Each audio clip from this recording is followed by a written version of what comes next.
Today I'm going to show you how to use the Smudge tool in Gimp step by step so you can blend colors, soften edges, and create smooth paint-like effects with confidence. The Smudge tool is one of those underrated tools that can completely change the look of your artwork. Whether you're cleaning up transitions, adding motion, or creating textured effects from scratch. If this video helps, go ahead and hit like and subscribe for more easy Gimp tutorials just like this.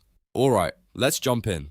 First, open Gimp and make sure you have an image or canvas ready to work on. The Smudge tool works on your active layer or selection, so before you start, it helps to know exactly what part of the image you want to blend. To activate the tool quickly, press the S key on your keyboard. That is usually the fastest way to select it. If you prefer using the menus, you can also go to Tools, then Paint Tools, and choose Smudge from the list. Another easy option is to click the Smudge tool icon in your toolbox, which looks like a pointing finger. Once the tool is selected, look at the Tool Options panel, usually right beneath the toolbox. This is where you can customize how the smudge effect behaves. One of the main settings here is Rate. Rate controls how far the original color gets dragged before it starts to fade out. If you set the rate higher, the color will stretch farther across the canvas, which creates a stronger, more dramatic smudge. If you keep it lower, the effect stays shorter and more controlled, which is great for subtle blending. Next is Flow.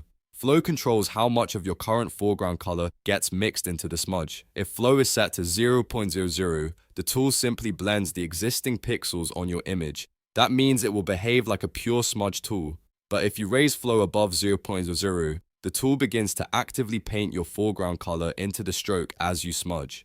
This is useful if you want to add color while blending at the same time. Now let's talk about brush, because this changes the look of the smudge effect more than a lot of beginners realize. If you choose a soft round brush, your blends will look smooth and natural, which is perfect for skin retouching, shading, and soft transitions. If you switch to a textured brush, such as one with bristles or a rough edge, the smudge will pick up that texture and create a more stylized look.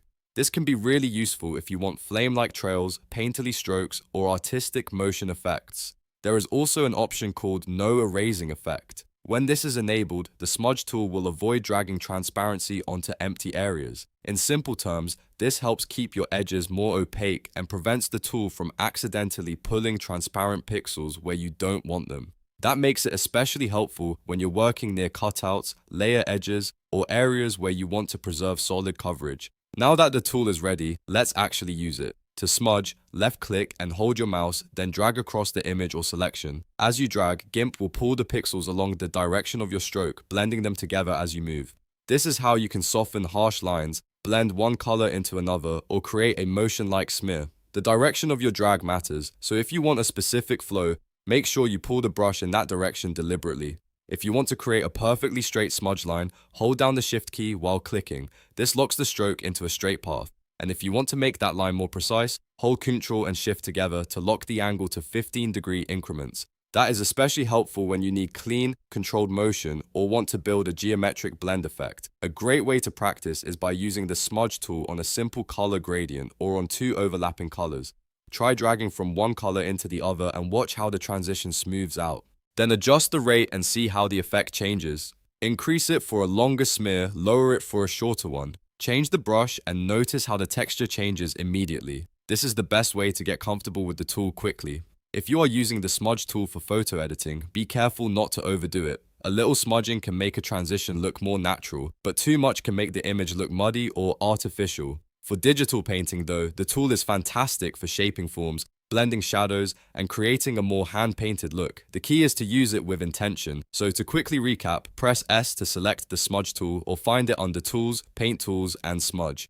Drag with left-click to apply the effect. Use the Shift for straight lines and Ctrl plus Shift for 15-degree angle locking. Then adjust Rate, Flow, Brush, and No Erasing Effect in the Tool Options panel to control exactly how the tool behaves. And that's how to use the Smudge tool in Gimp. If this tutorial helped you out, please give it a like, subscribe for more Gimp tips, and let me know in the comments what tool you want to learn next. Thanks for watching, and I'll see you in the next one.